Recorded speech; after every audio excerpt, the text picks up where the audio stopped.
Bonjour à tous. Je vous prends quelques instants pour d'abord m'adresser aux parents qui s'apprêtent à montrer cette vidéo aux enfants.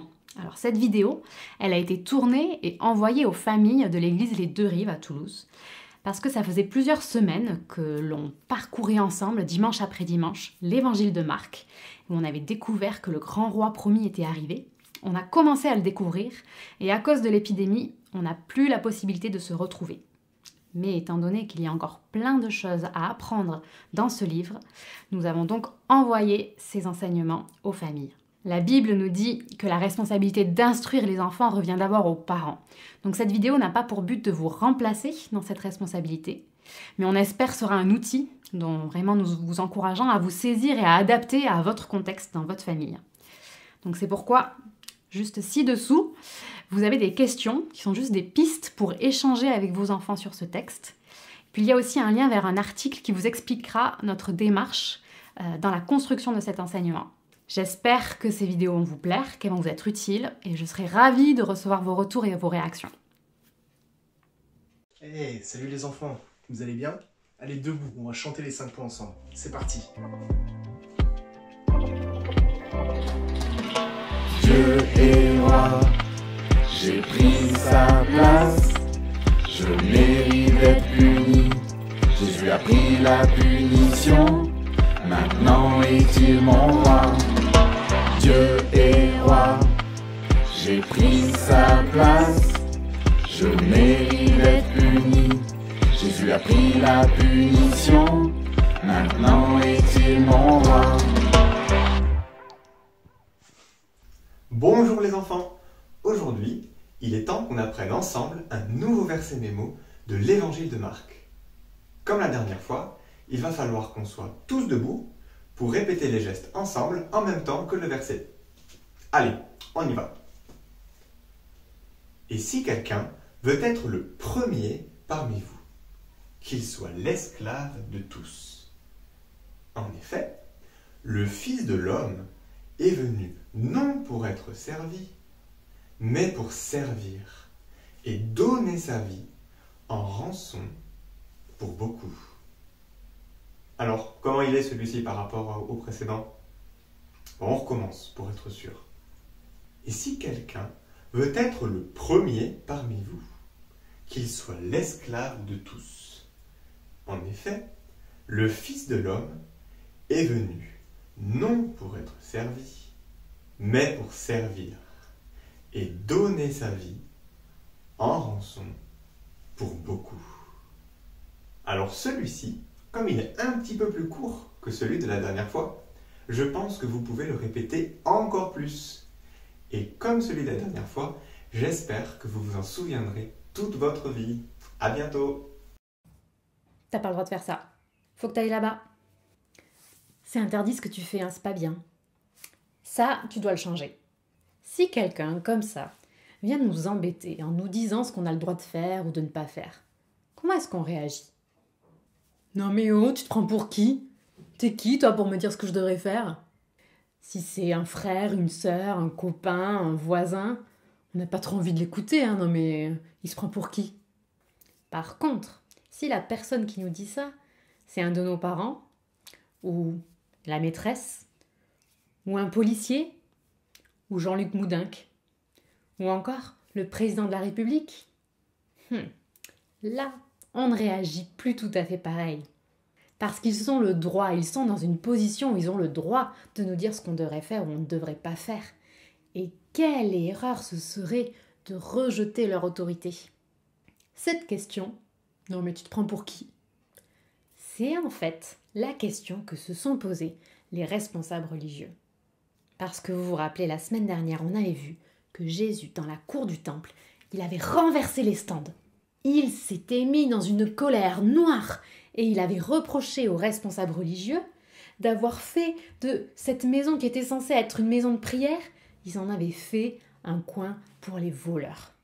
Et ça n'a pas du tout plu aux responsables religieux. Jésus venait leur reprocher comment ils utilisaient le temple. Non mais oh, c'est notre boulot ça. Pour qui il se prend lui? Ça ne leur a tellement pas plu qu'ils ont réfléchi à comment faire mourir Jésus. Et pourtant, Jésus retourne à Jérusalem et se promène à nouveau dans le temple. Et c'est à ce moment-là que les responsables religieux vont le voir pour lui poser une question. Par quelle autorité fais-tu tout ça? Qui t'a donné l'autorité de faire ça? Ça, c'est un peu leur manière de dire « Tu te prends pour qui ?» En fait, ils sont vexés, ils sont énervés que Jésus vienne leur dire qu'est-ce qu'ils devraient faire. Pourquoi? Parce qu'ils ne reconnaissent pas l'autorité de Jésus. Ils pensent que Jésus n'a pas le statut qui lui permet de venir leur dire ce qu'ils devraient faire. Hélas, on peut parfois se retrouver un peu dans la même situation.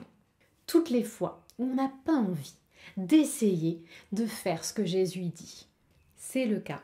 Toutes les fois où au lieu de vouloir vivre comme Jésus le dit, tu te dis « Mais qui il est pour que j'essaye d'écouter ce qu'il dit ? Puis il a vécu il y a super longtemps, maintenant il est mort, il ne sait pas ce que ça fait de vivre aujourd'hui en 2020. Il nous dit de renoncer à nous-mêmes, de le suivre, mais il ne sait pas ce que ça fait de vivre avec plein de copains qui s'en fichent complètement de Dieu. Il n'y avait même pas de téléphone portable à l'époque où Jésus il a vécu, alors il ne sait vraiment pas dans quel monde je suis en train de vivre. Et puis ce qu'il demande, Jésus, ça m'embête, c'est pénible, en fait c'est difficile à vivre. Si je l'écoutais, il faudrait que j'aime les gens qui sont pénibles. Il faudrait que je serve les autres même quand ça me coûte. C'est pas rigolo ça quand même, j'ai pas envie. Il me demande de faire des choses que j'aime pas, qui sont difficiles. Les moments où tu penses un peu comme ça, finalement, tu te poses un peu les mêmes questions que les responsables religieux. Pourquoi est-ce qu'on devrait écouter ce que tu dis? Mais tu te prends pour qui? D'où vient ton autorité de dire ça? Alors, Jésus leur répond. Vous me demandez par quelle autorité je fais ça? Et Jean-Baptiste, vous n'avez pas cru en lui. Par quelle autorité il baptisait? Vous vous rappelez? Au tout début de l'évangile de Marc, on avait rencontré Jean-Baptiste. Jean-Baptiste, il baptisait les gens en leur demandant de changer de comportement et de revenir à Dieu. Et les responsables religieux ne l'aimaient pas du tout. Mais par contre, une grande partie du peuple aimait beaucoup Jean-Baptiste. Alors les responsables religieux se retrouvent un peu bloqués. Si on dit que son autorité vient de Dieu, on aurait dû croire en lui. Mais si on répond que son autorité, elle vient pas de Dieu, là, oh là là, c'est la foule qui va nous en vouloir. Nous ne savons pas. Ils disent à Jésus qu'ils ne savent pas parce qu'ils ne veulent pas se retrouver bloqués. Alors c'est au tour de Jésus de leur répondre. Eh bien alors, moi non plus je ne vous réponds pas. Mais en fait, il leur répond un peu indirectement en leur racontant une parabole. On a déjà entendu des paraboles dans l'évangile de Marc. Vous vous rappelez, c'est des histoires qui sont inventées, que Jésus il raconte pour expliquer quelque chose, pour transmettre un enseignement. Alors, Jésus commence son histoire, commence sa parabole. Un homme plante une vigne. La vigne, c'est la plante qui fait le raisin. Et cet homme installe bien tout comme il faut pour que cette vigne produise plein de raisins. Il fabrique aussi un pressoir pour écraser le raisin, une grande tour et il installe une haie tout le tour de la vigne. Une fois qu'il a bien travaillé, que tout est prêt, il décide d'engager des vignerons. Le vigneron, c'est le métier de celui qui s'occupe de la vigne pour qu'elle produise plein de raisins et qu'il le ramasse. Bonjour messieurs les vignerons, je vous propose de vous louer cette vigne. L'idée c'est que vous vous en occupiez et puis vous me donnerez une partie de mes récoltes, une partie des raisins. Bah oui, normal, elle est à lui la vigne. Alors, l'homme s'en va.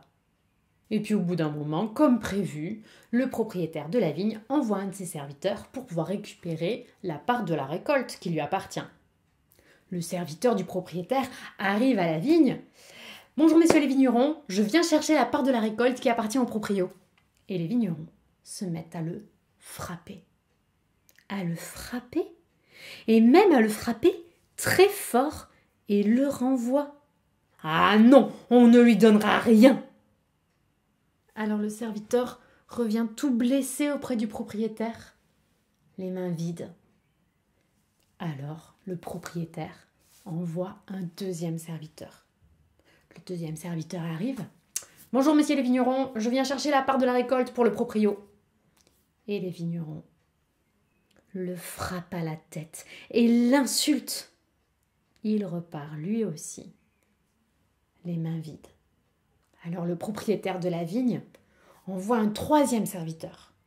Le troisième serviteur arrive. « Bonjour, messieurs les vignerons, je viens chercher la récolte. » Et là, les vignerons le frappent jusqu'à le tuer. Le troisième serviteur du propriétaire est mort. Et malgré toutes les horreurs que les vignerons font subir à ses serviteurs, le propriétaire continue d'envoyer des serviteurs. Encore, et encore, et encore, et encore. Et ils sont tous soit battus, soit tués, parce que les vignerons ne veulent pas lui donner la partie de sa récolte. De quoi Jésus parle dans cette histoire ? Hélas, il parle d'une histoire vraie. Le propriétaire représente Dieu. Dieu n'a pas laissé une vigne à des vignerons comme dans l'histoire, mais il a laissé son peuple à des hommes, aux responsables pour qu'ils s'occupent de ce peuple. Mais comme ces responsables ont fait n'importe quoi, Dieu a envoyé des messagers pour leur dire de changer de comportement et de revenir à lui. Mais les responsables du peuple ne les ont pas du tout écoutés. Ils les ont frappés, ils les ont battus, ils les ont torturés, ils les ont tués. Et Dieu a continué à envoyer encore et encore des messagers pour avertir les responsables du peuple. Dieu a été tellement patient envers ses responsables méchants et rebelles. Et l'histoire n'est pas finie. Le propriétaire ne laisse pas tomber et il décide d'envoyer non plus un de ses serviteurs, mais son fils qu'il aime tant. Si j'envoie mon fils, ils vont le respecter lui quand même. Le fils du propriétaire, ce n'est pas n'importe qui, ils auront du respect pour lui. Et si c'est le fils de Dieu qui nous dit quelque chose, ah ben là ça change tout. Là on peut plus vraiment dire tu te prends pour qui ? Parce que si c'est le fils de Dieu, en fait, il sait parfaitement ce que je suis en train de vivre. Il comprend parfaitement combien c'est difficile d'essayer de vivre à sa suite dans cette vie aujourd'hui, en 2020. Même s'il est mort sur cette terre il y a très longtemps, si c'est le fils de Dieu, il n'est pas du tout à côté de la plaque. Et même si parfois ce qu'il demande est difficile, j'ai tout intérêt à l'écouter. Déjà parce que lui, il sait ce que c'est, il est passé par bien plus difficile. Et puis, ça veut dire que ce qu'il dit, ça vient de Dieu quand même. Ah oui, ce serait vraiment une grave erreur de rejeter l'autorité du Fils d'un Dieu si patient. Donc en toute logique, dans la parabole que raconte Jésus, les vignerons vont écouter le fils du propriétaire. Et pourtant, quand les vignerons voient arriver le fils, ils se disent entre eux « Voilà le fils du proprio! C'est à lui que va appartenir la vigne. Si on le tue, peut-être que la vigne pourra être à nous. » Et les vignerons se mettent à frapper le fils. Même pour le fils, ils n'ont aucun respect. Pourtant, le fils d'un homme si patient, les vignerons le frappent jusqu'à tuer le fils. Alors, le propriétaire fait mourir les vignerons et donne sa vigne à d'autres. Voilà comment finit la parabole de Jésus. Et pour terminer sa réponse aux responsables religieux, Jésus leur dit « Vous connaissez ce texte qui a été écrit il y a très très longtemps dans les Écritures. La pierre qui a été rejetée par ceux qui construisaient, celle qui a été balayée, mise de côté. Là, Jésus est en train de parler de lui. Comme cette pierre qui a été rejetée, il reproche aux responsables de rejeter son autorité. Cette pierre qui a été rejetée est devenue, par l'œuvre de Dieu, la base de la construction. Sans cette pierre, le bâtiment ne tient pas debout. Parce que Dieu a utilisé cette pierre qui a été rejetée pour en faire la pierre sans laquelle le bâtiment ne tient pas debout. Alors non, Jésus n'est pas en train de faire un cours de construction. Mais voilà ce qu'il est en train d'annoncer dans cette image. Parce que les responsables religieux rejettent son autorité, parce qu'ils ne veulent pas croire qu'il est le Fils de Dieu, eh bien Dieu va faire de Jésus la base, non pas d'une construction, mais la base du peuple de Dieu. Ah, les responsables ne sont pas du tout contents. Mais il est en train de nous accuser, là. Mais oui, il est en train de nous faire passer pour des vignerons méchants et rebelles à Dieu. Et en plus, il est en train de nous dire que son autorité viendrait de Dieu. Non, mais il se prend pour qui, celui-là? Et comme ça, apparemment, on rejetterait le plan de Dieu. Comment est-ce qu'il peut nous accuser de la sorte et annoncer que Dieu va nous punir et continuer son plan sans nous avec d'autres personnes? Non, mais de quel droit? Non, mais il faut le faire arrêter, hein. Non. Regardez la foule. Ils vont nous en vouloir si on fait arrêter Jésus. Alors, bien qu'ils soient très énervés contre ce que Jésus vient de leur dire, les responsables ne font pas arrêter Jésus par peur des autres. Aïe, ils ne reconnaissent toujours pas l'autorité de Jésus. Ils continuent à se dire, mais pour qui il se prend celui-là? Quelle erreur de rejeter l'autorité de Jésus. Non seulement parce que c'est le Fils d'un Dieu si patient, mais aussi parce que si on ne reconnaît pas son autorité, si on ne croit pas que Jésus vienne de Dieu, impossible de faire partie du peuple de Dieu, et encore moins possible de participer à ce que ce peuple grandisse. En fait, par rapport à l'autorité de Jésus, il n'y a que 2 options possibles. Est-ce que tu te dis, mais pourquoi j'écouterais ce qu'il a à me dire, lui? Et que tu rejettes son autorité? Ou est-ce que tu crois qu'il est en droit de te dire ce que tu dois faire ou ne pas faire dans tous les domaines de ta vie? Et que c'est même la personne la mieux placée pour ça. Même mieux placée qu'un policier, que Jean-Luc Moudenc, ou que le président de la République. Et surtout, mieux placé que toi. Moi, je veux apprendre à ce que Jésus ait toujours plus d'autorité dans ma vie. Parce que c'est le Fils d'un Dieu qui a été si patient envers nous. Et parce que c'est la base pour pouvoir faire partie du peuple de Dieu. Si tu es d'accord avec moi, si tu es d'accord avec ce qu'on a découvert aujourd'hui dans la Bible, tu peux prier. Notre Dieu, merci parce que tu as envoyé ton Fils que tu aimais tellement à des hommes aussi rebelles et aussi mauvais que nous.